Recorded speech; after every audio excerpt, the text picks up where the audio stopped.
Hello good morning सबैलाई। आज म युट्युब स्टुडियोमा लगेर बोल्दैछु कि युट्युब स्टुडियोमा मेरो धेरै कमेन्ट आएको थियो कि सेक्युरिटी SSS को बारेमा धेरैजनाले कमेन्ट गर्नुभएको थियो। Thank you so much. हाम्रो पुगिसकेको छ 572 सब्सक्राइबर छु र यो चाहिँ एक दिन अगाडिको सेलेरी कति दिनमा दिन्छ दाइ, समयमा दिन्छ कि नै दाइ भन्नुभएको छ एकजना भाइले। सेलेरी टाइममा दिन्छ, सेलेरी टाइम टु टाइम हो। I have over the 5 years experience भनेर अर्को भाइले नि कमेन्ट गर्नुभएको छ। त्यहाँ एक्सपिरियन्सको मतलब भन्दा पनि बोल्ने मान्छेलाई ल्याउन चाहिँ सेलेरी टाइममा दिन्छ। कुन लोकेसन हो दाइको भनेको छ। मेरो QSTS कता सिपयार्ड भन्छ, रसलापानभित्र पर्छ।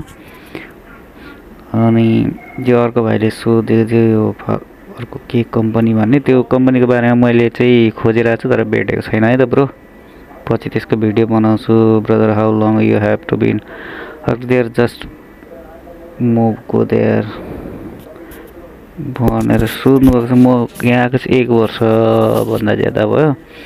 दाजु सेलेरी टाइममा दिन्छ कि नै भनेर टाइममै दिन्छ ब्रदर। यो भाइले कस्तो छ सेक्युरिटी कम्पनी भनेर पनि सोधेको थिएँ। एभरेजमा अहिलेसम्म ठिकै छ, टाइममा पैसा दिन्छ, त्यही हो। यहाँ अब कति कम्पनीले टाइममा पैसा दिँदैन त्यो चाहिँ भन्न सकिन्न होइन। थ्याङ्क यू भेरी मच सबैलाई भन्न चाहन्छु। फेरि भिडियो आउनु नै छ, कमेन्ट गर्नु होला, कमेन्टको रिप्लाई दिनेछु ढिलो भए पनि।